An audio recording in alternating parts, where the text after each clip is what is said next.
Hello everybody, so this video is entitled Nvidia fears trigger a broad sell-off, especially in high beta stocks. It's like all stocks are heading down right now, at least risk-on stocks, and there are stocks that persist in being cheap. They are just consistently cheap. Nvidia, in my view, by the way, is one of these stocks. I'll talk about Nvidia in a second. The first stock that I consistently find cheap, and I've found this stock cheap for years, is HIMS. HIMS is constantly being the punching bag of the market. And you can see as soon as the market decides to buy risk on, HIMS also bumps quite a bit. HIMS has had quite a handful of, +8, +7, +6% days. Today, we get a down 6% day for virtually no news. The only flaw that I see on HIMS is that it's in the risk on bucket. We have two major catalysts for HIMS, which are still intact, which are GLP-1s are taking off. It's in full swing. They have the entire suite of GLP-1s. They have both branded for GLP-1s. They make a bunch of money on the $149 a month follow-up fee with the doctors that they have to pay each month. Even if they make less money on the branded version of GLP-1, they still make a lot of money on the follow-up, on the prescription, on the doctor's orders. And so, to me, that's a major catalyst. And we have another catalyst, which is the peptides. And the peptides, we know 6 out of the 7 rounds of peptides might be approved, and that could be November of this year, that could be January of 2027. There's a lot of buzz about peptide, and the market is entirely sleeping around it and entirely ignoring it. And I'll conclude with GLP-1s. So don't forget, of course, HIMS sells Lilly's product now. They don't call it a partnership. It's more like a redirection towards Lilly's pharmacy. But they sell Lilly's GLP-1. And there's a big GLP-1 that may be coming from Lilly called retatrutide, which is called the blockbuster of all drugs. And so HIMS, in my view, would very much benefit from offering that GLP-1 as well on their platform. I do not understand why the stock is still at a 0.11 on enterprise value over gross profit or revenue growth, which is my preferred metric for analyzing stocks. It is a PEG. It is my own spin on the PEG ratio, except I don't use earnings. I use gross profit instead, because I believe that after gross profit, whatever a company does in the 21st century is an investment. R&D, I look at it as an investment. I don't look at it as a cost. Marketing, especially for a business that has recurring revenue, I look at this as an investment. I don't look at this as a cost. So that's why I much prefer using a metric like gross profit when analyzing a stock and when figuring out whether that stock is cheap or not. The rule of 40 is still there at 46. The EBITDA margin is 9%. Don't forget their long-term guidance, their long-term target on EBITDA margin is between 20 and 30%. Right, into the 2030s. So that would be absolutely outstanding. To me, I don't understand why this stock is so cheap.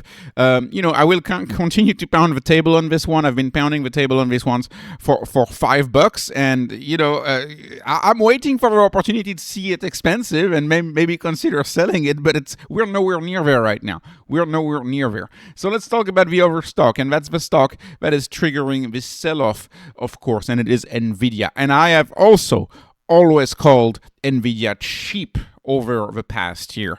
And case in point, in fact, when you look at Nvidia's performance on one year performance, we're up 15%.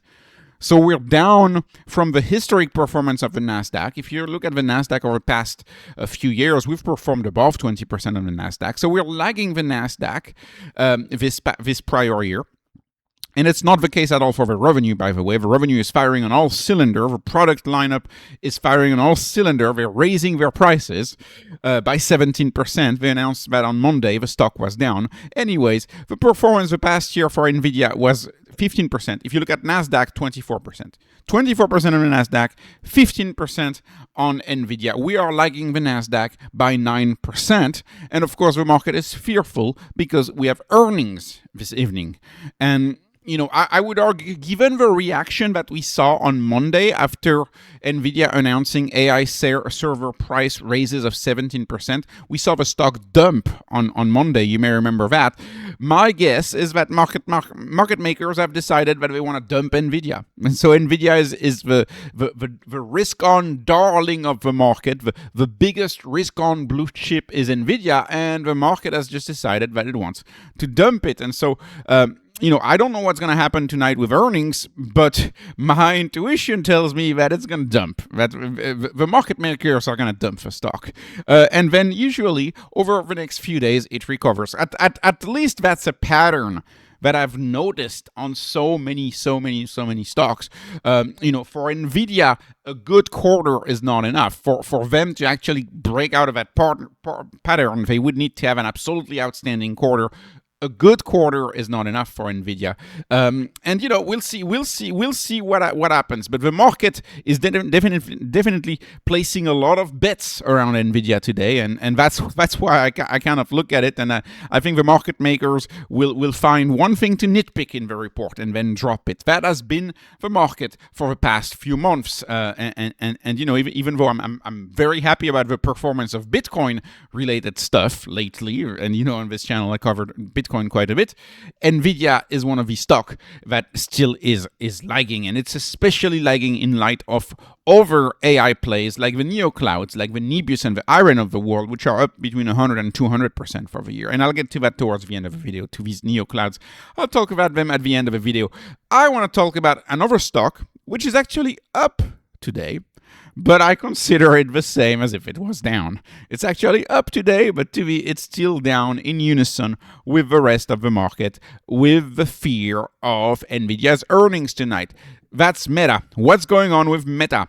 We are only up 1% today. We were actually down in the morning. We opened down this morning. So as far as I'm concerned, this is a red day for Meta. Why? Because the out of the blue, I wasn't expecting this so quickly. I was expecting them to pay something. I knew they were going to negotiate. I thought it was never going to be 1.4 trillion, but I wasn't expecting them to settle for 17 billion. This is an outstanding news for Meta. The overhang of the stock for the past 2 weeks is now gone, and then you have the stock down in the morning after being up 5% at 1.6% in pre-market. This stock was up, and so it moved from 5 to 6% in pre-market to, as soon as the market opens, we dump, and we open in the red, and we open only down 1%. On 17 billion for Meta is nothing. It sounds exaggerating to say that, but it's essentially nothing compared to the size of this company, compared to the cash flow of this company. It's essentially nothing. This company has 228 billion in revenue. EBITDA margin is 48%. Gross margin is 82%. This is really not much of a find for them. So to me, this is the most bullish news we've had in weeks. And the fact that the stock is only up 1% of this tells me once again that the market is in fear mode. It's in risk-off mode, and it's fearful about Nvidia tonight, and it's fearful about the Jackson Hole speech on Friday from Kevin Warsh, which, as I've said in my prior videos, that had a history of dumping stocks. And so people maybe want to be out and wait it out. But I'm happy to see this news on Meta. I think this is very bullish for Meta, but this is yet another example how the stock price does not necessarily move in accordance to the quality of the information. The market is highly inefficient, in my view. And we'll finish discussing the inefficiency of the market by talking between NBIS and IREN. So I've covered IREN quite a bit over the next few times. Okay, this one was a year ago, so let's remove that one.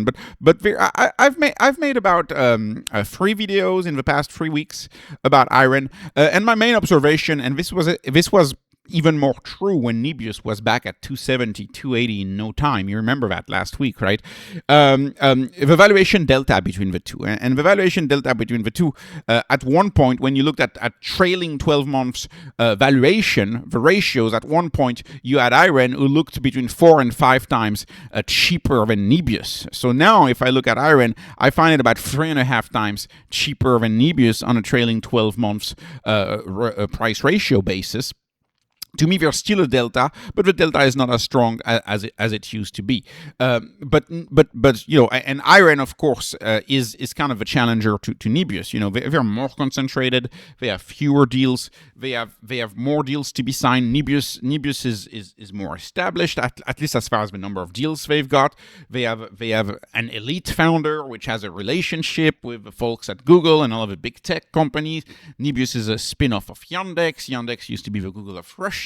So Nebius, from a quality standpoint, is to me my favorite Neocloud is still Nebius. But I can't explain the valuation disconnect because both of these companies are aiming for more than 5 gigawatts of compute rented out, GPU clusters rented out in their Neocloud business, right? Nebius has a little more software than IREN. IREN doesn't have much software at all to offer, but they still both own the GPUs. They are still both vertically integrated Neoclouds, just like CoreWeave. CoreWeave is the least interesting out of the three, in my opinion. Anyways, talking about IREN and Nebius today, you can see down together, down in unison, because the market seems to be running with the narrative that Nvidia raising its prices is somehow bad for them. Well, first of all, if they've already signed deal, it's very likely that they have contracts in place and they either already ordered the products or they have escalators if they have not ordered the products where they can raise the prices. Now, I believe this argument that the margins could be squeezed, the argument is a little more true for Nebius than for IREN because Nebius has already signed long-term contracts, and it's true that if the value of compute went up by 17% as of January 2027, if the value of compute went up, Nebius can't just raise the prices that it already negotiated, but it's more like you're leaving some money on the table rather than you're losing money. You're not getting squeezed. You're just losing out on the opportunity to charge a little more for your contracts. IREN, on the other hand, has an enormous runway of contracts to be signed, and they can sign them at that new rate. And that new rate, of course, will bring in more money, especially if they've already ordered a lot of the GPUs, which they have ordered quite a bit. Both of these companies have already ordered quite a bit. Both of these companies have a relationship with Nvidia. One of them has a direct investment from Nvidia, $2 billion. Nebius. IREN has more of a compute type of deal with Nvidia, but we're still going to get a bunch of cash from Nvidia. And all these stocks are down because the market decided to sell off RiskOn today. RiskOn is being sold off. And it's especially weird for IREN. These analysts, I mean, it's kind of crazy. So you have a sell rating, do you put in the report at work 3 weeks ago, and then the company's so slow that you publish the report 3 weeks after you actually submit it in for validation by a series of 5 bosses? Like, is that how it works at these companies? That they would release a report with a sell rating with a price target higher than the actual price right now. And so that tells me like a lot of an analysis was done when the stock was higher. And how often do they update this stuff? I really don't know, but this is kind of ridiculous. So this is dropping the price perhaps, but perhaps a bigger explanation as to why the price is dropping is of course the Nvidia fear and the Jackson Hole fear on Friday. To me, when I look at the Neoclouds, the cheapest Neocloud that I find here is IREN. IREN to me is the cheaper Neocloud, 0.09. It's now looking. I mean, it's always looked cheaper than Nebius, but it looks especially cheaper than Nebius right now. If Nebius keep dropping, if Nebius were to drop to like the 180s, the 190s, I would reassess the situation. And who knows what will happen on Thursday night with Nebius? I have no idea what will happen on Thursday night with Nebius. With the market the way it is, with Jackson Hole on Friday, I'm tempted to say if you report before Jackson Hole, if you report near Nvidia, I'm tempted to say you're going to be down. But that's just the nature of the market in this August, especially as people are getting fearful for September and the historic bad performance for a month of September. So anyways, the stocks remain cheap.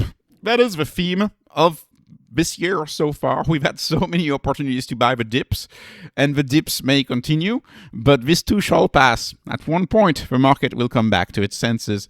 Anyways, this was not investment advice. This is not financial advice. This is only entertainment. I'm hoping you were entertained. Please like, please subscribe, follow me on Patreon, follow me on X. Thank you for watching, and have a wonderful, wonderful day.